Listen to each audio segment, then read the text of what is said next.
جب آپ مدینے میں داخل ہوتے ہیں تو یہ جمعے کا دن ہے، جمعے کی نماز پڑھی جا چکی ہے، عورتوں کو خبر مل چکی ہے، بچوں کو خبر مل چکی ہے، مرد تو سارے پہنچے میں باہر، کچھ ضعیف لوگ ہیں جو مدینے میں ہیں، تو عورتیں چھتوں پہ چڑھی ہوئی ہیں کہ اللہ کے نبی کو دیکھنے کے لیے کیسے ہیں، اور بچیاں بچے وہ باہر آ چکے ہیں جہاں سے وہ گھاٹی تھی جس سے چڑھ کر یوں نیچے اترتے تھے تو آگے مدینہ آتا تھا۔ یہ سمجھو یہ پہاڑی ہے، یہاں سے راستہ آتا ہے، آگے یہ وادی ہے، یہاں مدینہ ہے۔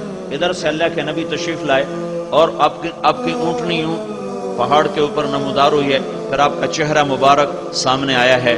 جو ہی آپ کے چہرے پر نظر پڑی تو مدینے کی بچیوں کے منہ سے بے ساختہ نکلا، کسی نے پڑھایا نہیں تھا، کسی استاد نے یاد نہیں کرایا تھا، جب اللہ کے نبی آئے تو تم نے یہ نظم پڑھنی ہے۔ یہ ان کی فطری فصاحت، فطری بلاغت اور فطری ان کا ادب تھا کہ ساری بچیوں کے منہ سے بے ساختہ بیک وقت نکلا، طلع البدر علینا، وہ 14ویں کا چاند آ گیا، وہ 14ویں کا چاند طلوع ہو گیا۔ طلع البدر علینا، طلع البدر علینا من ثنیات الوداع وجب الشکر علینا ما دعا للہ دعا ایها المبعوث فینا جئت بالامر المطاع جئت شرفت المدینہ مرحبا بک یا خیر داعا۔ یہ فی البدی اشعار تھے، کسی نے یاد نہیں کرائے تھے، کسی نے پٹی نہیں پڑھائی تھی، اپنے اندر کے ادب اور فصاحت کے ساتھ ان بچیوں نے کہا طلع البدر، وہ 14ویں کا چاند چڑھ آیا، ودا کی گھاٹی سے چڑھا ہے، ہم پہ شکر واجب ہو گیا ہے، آپ تشریف لائے ہیں، آپ نے ہمارے مدینہ کو، یہ بچیوں نے کہا جئت شرفت المدینہ، مدینے کا نام ہے یثرب، یثرب غم کی جگہ، غم کی جگہ کو کہتے ہیں یثرب۔ تو اللہ کے نبی کی عادت تھی جس نام کا مطلب صحیح نہیں ہوتا تھا اسے بدل دیا کرتے تھے، بدل دیتے تھے۔ تو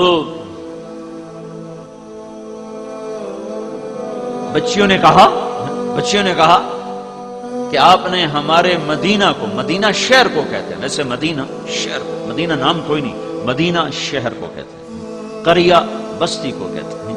تو انہوں نے کہا کہ اے اللہ کے رسول، آپ نے ہمارے شہر کو روشن کر دیا۔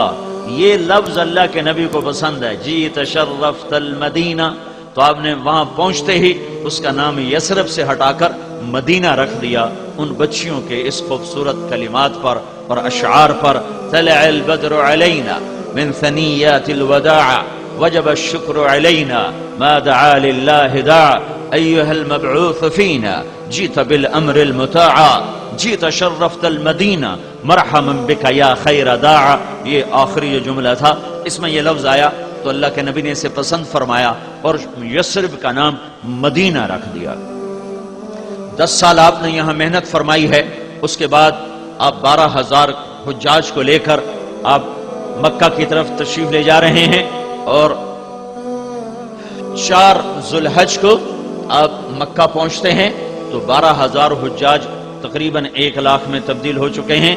پھر آپ 9 ذو الحج کو پہنچتے ہیں حج کے میدان میں تو یہ 1,25,000 24,000 میں تبدیل ہو چکے ہیں، اور عصر کے قریب یہ آیت آپ پر اترتی ہے، الیوم اکملت لکم دینکم واتممت علیکم نعمتی ورضیت لکم الاسلام دینا۔ یہ آیت آج اتر رہی ہے کہ میرے محبوب، میں نے آج دین کو کامل کر دیا اور مکمل کر دیا اور اس کا نام میں نے اسلام رکھا ہے۔ اب قیامت تک کا یہ دستور حیات ہے، وَمَن يَبْتَغِ غَيْرَ الْإِسْلَامِ دِينًا فَلَن يُقْبَلَ مِنْهُ، اسلام کو چھوڑ کر جو شخص زندگی گزارے گا وہ اللہ کے دربار میں مردود ہو جائے گا۔ تو آپ نے پھر 10 تاریخ کو آپ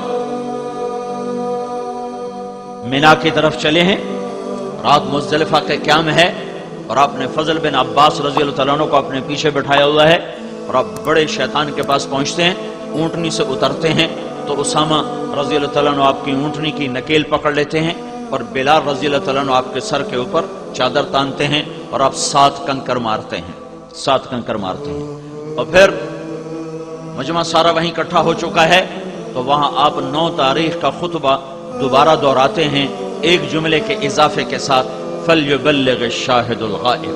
یہ جملہ 9 تاریخ کو نہیں ہے، یہ 10 تاریخ کو ہے کہ الیوم اکملت لکم دینکم کے بعد یہ دین اب مکمل ہو چکا ہے اور ادھر میرے جانے کا وقت آ چکا ہے، تو میرے بعد میری امانت، میرا دین یہ دنیا میں کون پھیلائے پہنچائے گا؟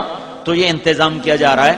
آپ خطبہ دیتے ہیں اور اس میں ایک جملے کا اضافہ ہے کل والے تقریر سے، فَلْيُبَلِّغِ الشَّاهِدُ الْغَائِبُ، میرا پیغام آگے پہنچانا تمہارے ذمے ہو گیا۔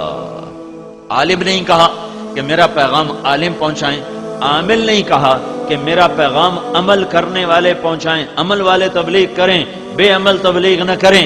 جیسے ہمارے یہاں مشہور ہے کہ پہلے عمل کرو پھر تبلیغ کرو، اگر عمل نہیں کرتے تو تمہاری تبلیغ کا کوئی فائدہ کوئی نہیں۔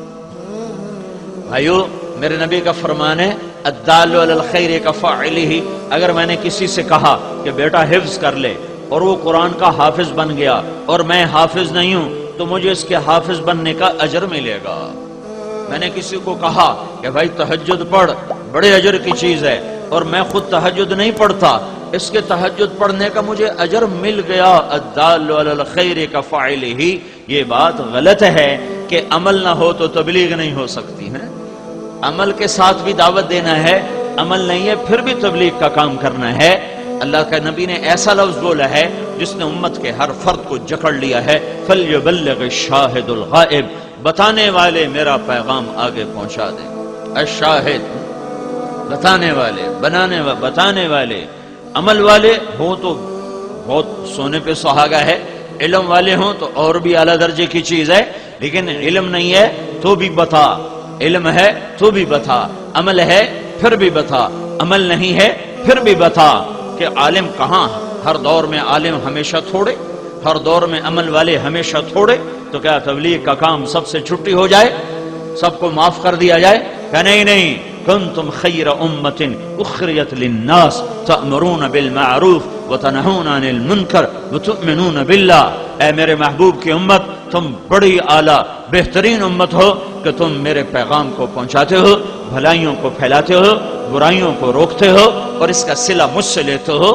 ایمان یہاں اخلاص کے معنی میں ہے کہ اس کا صلہ تم لوگوں سے واہ واہ کی شکل میں یا مال کی شکل میں یا شیرینی کی شکل میں یا تحفے تحائف کی شکل میں نہیں لیتے ہو، بلکہ اس کا صلہ تم صرف اللہ تعالیٰ سے لیتے ہو۔ اللہ نے اس امت کو یہ آج منصب دے رہا ہے، آج یہ وظیفہ دیا جا رہا ہے، فَلْيُبَلِّغِ الشَّاهِدُ الْغَائِبُ، میرا پیغام آگے پہنچاؤ۔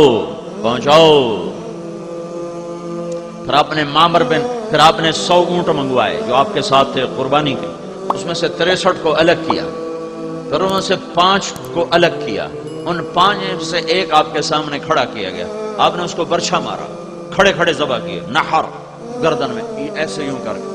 تو جب وہ اونٹ گرا اور پچھلے 4 اونٹوں نے دیکھا کہ یہ اونٹ اللہ کے نبی کے ہاتھوں ذبح ہوا ہے، تو ان دونوں 4 اونٹوں میں نا رسہ کشی شروع ہو گئی۔ ہر اونٹ یہ کوشش کر رہا تھا کہ میں آگے بڑھ کے پہلے ذبح ہو جاؤں، وہ ایک دوسرے کو کاٹ رہے تھے کہ مجھے آگے جانے دو، مجھے آگے جانے دو۔ سبحان اللہ، اللہ اکبر۔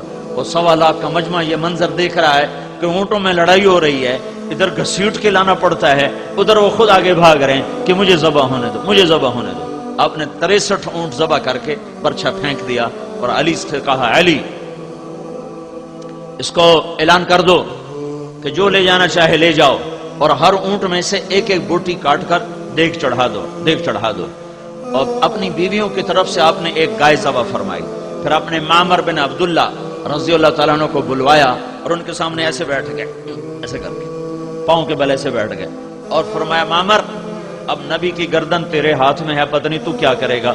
یہ مہاجرین میں سے ہیں اور آپ کے نائی کا کام کیا کرتے تھے۔ تو انہوں نے فرمایا، یا رسول اللہ، یہ تو معمر کے بھاگ جاگے کہ وہ نبی کی خدمت کے لیے مقرر ہو گیا، میری کیا ہستی اوقات ہے۔ تو اس وقت آپ کے بال بڑے لمبے لمبے بال تھے، تو آپ نے دائیں طرف کے بال سارے منڈوا کر، سامنے ابو طلحہ انصاری کھڑے تھے، ان کو سارے کے سارے ان کو دے دیے، اور پھر بائیں طرف کے بال منڈوا کر صحابہ میں تقسیم کر دی، کسی کو ملا کسی کو نہ ملا۔ اس کے بعد آپ نے غسل فرمایا، کپڑے بدلے اور کھانا پکنے کا انتظار کیا۔ جب وہ کھانا پک گیا تو اس میں سے آپ نے شوربہ بھی پیا، گوشت بھی کھایا۔ پھر آپ معاویہ رضی اللہ تعالیٰ عنہ کو اپنی اونٹنی کے پیچھے چڑھا کر آپ طواف کرنے گئے، زیارت۔ ابھی تک آپ اپنی اونٹنی قصوا پر سوار تھے تو لمبا سفر اس پہ ہو چکا تھا، تو اب طواف زیارت کے لیے آپ نے اپنی اونٹنی کو بدلا اور عزبا اونٹنی پر سوار ہوئے. عزبا وہ اونٹنی ہے آپ کی 4 اونٹنیاں تھیں، شہبا، عزبا، جدعا، قصوا. آپ کی اونٹنی عزبا جس دن آپ کا انتقال ہوا تھا تو وہ ایک دم رونے لگی اور روتے روتے روتے اس کی جان نکل گئی، مر گئی. اسے کیسے پتا چلا کہ آج اللہ کا نبی دنیا سے چلا گیا ہے؟ آپ کا ایک گدھا تھا جس کا نام یعفور تھا. یعفور جب اللہ کے نبی فوت ہوئے تو وہ نے چیخنا شروع کر دیا اور مدینے کی گلیوں میں پاگلوں کی طرح بھاگ رہا ہے اور چیخ رہا ہے. آخر ایک کنویں میں جا کے چھلانگ لگائی اور جان کی بازی ہار گئے. اللہ، جس پر جانور قربان ہو اسے امت نے بھلا کے رکھ دیا ہے.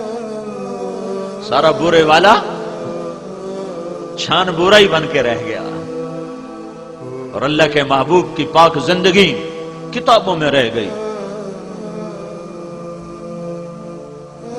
آپ نے اپنی اونٹنی بدلی، عزبا، پھر طواف زیارت فرمایا، وہاں نماز پڑھائی، پھر اس کے بعد اگلے دن دوبارہ یہ سنانے سے تھوڑا سا پیچھا میں نے پچھلا آپ کو سنایا ہے. اگلے دن یہ سورت نازل ہوئی، اذا جاء نصر اللہ والفتح. یہ قرآن کی آخری سورت ہے جو نازل ہوئی ہے. اس کے بعد کوئی سورت نازل نہیں ہوئی ہے، چند آیات ہیں اور آخری قرآن کی آیت جس کے بعد کوئی قرآن نہیں اترا. واتقوا یوما ترجعون فیہ الی اللہ ثم توفی کل نفس بما کسبت وہم لا یظلمون. یہ قرآن کی آخری آیت اتری ہے. تو یہ آپ خیمے میں تشریف فرما تھے تو یہ آیت آئی، اس میں اشارہ تھا کہ میرے محبوب تیرے جانے کا وقت آ چکا ہے.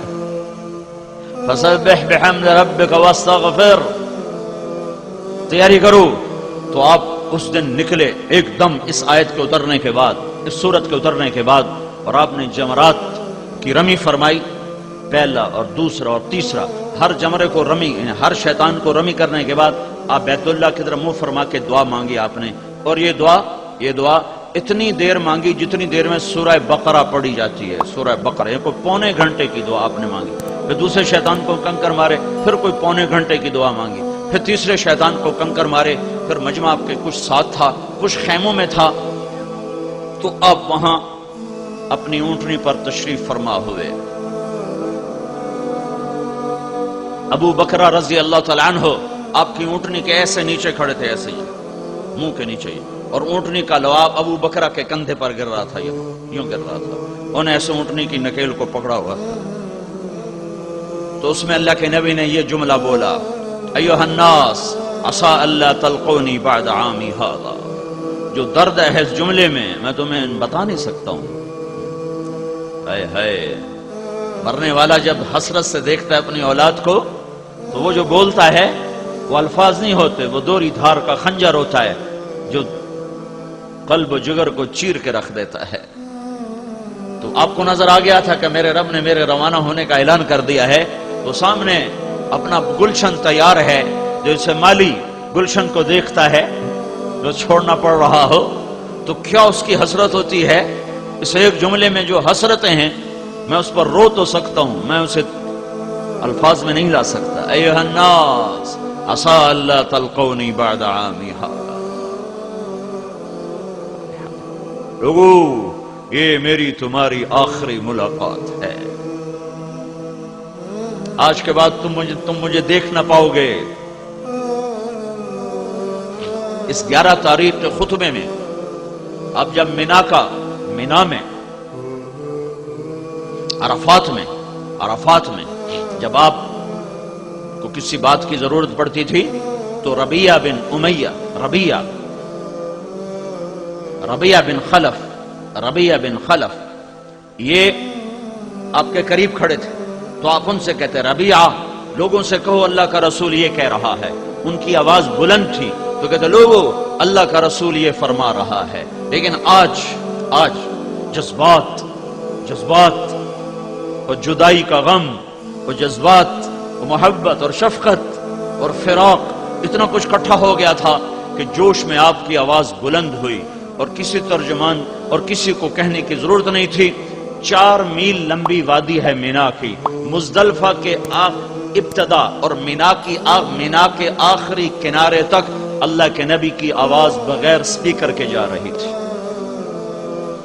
اور سننے والے جو سامنے کھڑے تھے وہ بھی ایسے سن رہے تھے جیسے آخری خیمے والا۔ خیموں میں بیٹھی عورتوں نے سنا، سارے آدمی تو ساتھ نہیں آئے تھے کنکر مارنے، کچھ ساتھ آ گئے تھے، کچھ خیموں میں تھے، عورتیں بھی، مرد بھی، بوڑھے بھی۔ تو آپ کی آواز اتنی بلند ہوئی ہے جوش میں، جذبات میں، کہ مینا کے آخری کنارے تک اور پہاڑوں کی چوٹیوں تک آپ کی آواز پھیل رہی تھی، اور اس میں آپ نے یہ جملہ 3 دفعہ دہرایا، فَلْيَبَلِّغِ الشَّاهِدُ الْغَائِبُ، میرا پیغام آگے پہنچا دو، میرا پیغام آگے پہنچا دو، میرا پیغام آگے پہنچا دو۔ اور یہی 11 تاریخ کو آپ نے کہا، 10 کو نہیں یہ کہا، 9 کو نہیں کہا، 11 کو کہا، الا هل بلغت،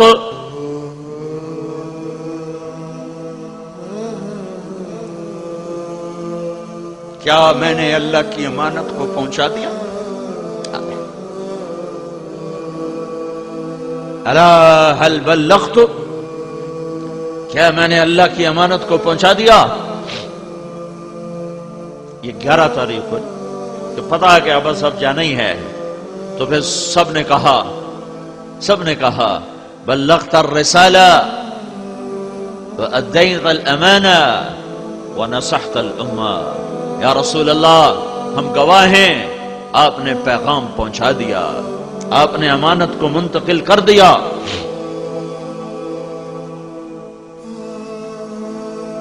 آپ نے اللہ کا پیغام پورا پورا ہم تک منتقل کر دیا، اور آپ اپنی امت کی ہر بھلائی ہمیں بتا کے جا رہے ہیں۔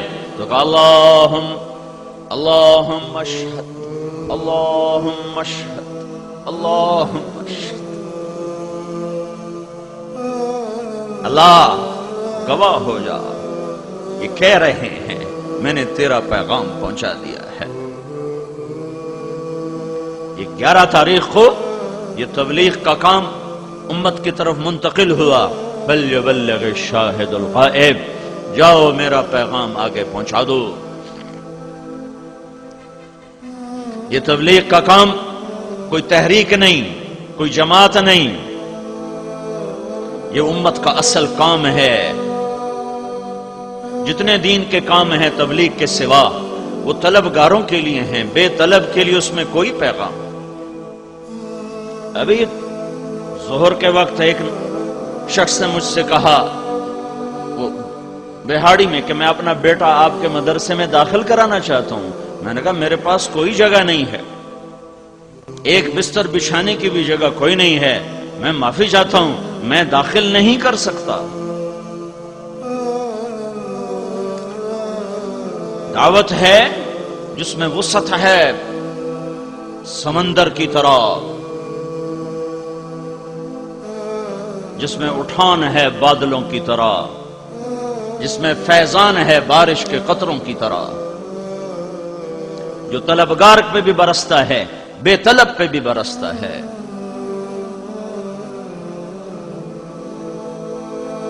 جو لڑکا میرے گورنمنٹ کالج لاہور میں تبلیغ کا کام کرتا تھا، نعیم الدین، اللہ اس کو بہت بہت جزائے خیر عطا فرمائے، اس کو بے عزت کر کے کمروں سے ہم نکالتے تھے، بے عزت کر کے، دھکے دے کر، خود میں نے یوں دھکا دے کے اسے کمرے سے نکالا۔ میں قربان جاؤں اس کے ظرف پر کہ وہ پھر بھی ملنے آ جاتا تھا اور پھر دعوت دیتا تھا۔ کوئی مولوی یہ کر سکتا ہے؟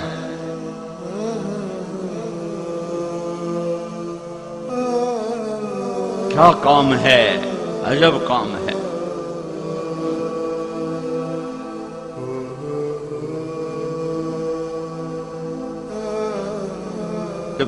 سبحان اللہ، کہ گالیاں دینے والے کے بھی پیچھے جاؤ، دھکے دینے والے کے بھی پیچھے جاؤ۔ نیا نیا میں تبلیغ میں تھا تو ایک جگہ ہماری جماعت تھی، تو عمومی گشت میں ایک آدمی نے ماں بہن کی گالیاں نکالی ہم سب کو، تو ہمارا امیر کہنے لگا بھائی اپنے بھائی کے لیے دعا کرو، اس بیچارے کو پتہ کوئی نہیں۔ اللہ اکبر، اتنا بڑا ظرف، کسی دیندار کو اوئے کر دو تو تمہیں حشر دکھا دے گا کہ تو ہے کون مجھے اوئے کہنے والا۔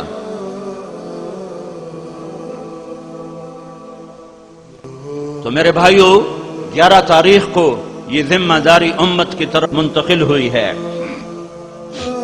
بڑے تجھ کو احتشام کے ساتھ، بڑی آن بان کے ساتھ، بڑی ٹھاٹھ باٹھ کے ساتھ، اور سامنے صدیق بھی ہے اور سامنے وہ بھی ہے جس نے آج اللہ کے نبی کو دیکھا ہے اور اس کے بعد ساری زندگی پلٹ کے نہیں دیکھا۔ اس چھوٹے درجے کے صحابی سے لے کر صدیق، عثمان، علی، فاروق جیسے کھڑے ہوئے ہیں، اور سب کی طرف یہ پیغام منتقل ہو رہا ہے کہ میرے پیغام کو دنیا میں پہنچا دو۔ تو اس امانت کو اٹھایا ہے اور 92 ہجری یعنی 82 سال کے اندر 11 ہجری میں آپ کا انتقال ہوا ہے۔ اس کے بعد اگلا دن آپ کا خاموشی سے گزرا ہے۔ 13 تاریخ کو آپ کنکر مارنے کے بعد وہاں سے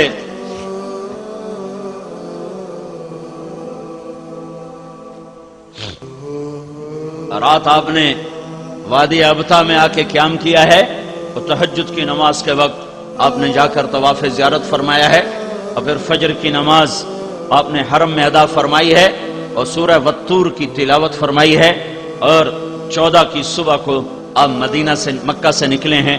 8 دن کے بعد آپ مدینہ پہنچے ہیں، اور اس کے بعد 12 ربیع الاول کو آپ دنیا سے تشریف لے جاتے ہیں۔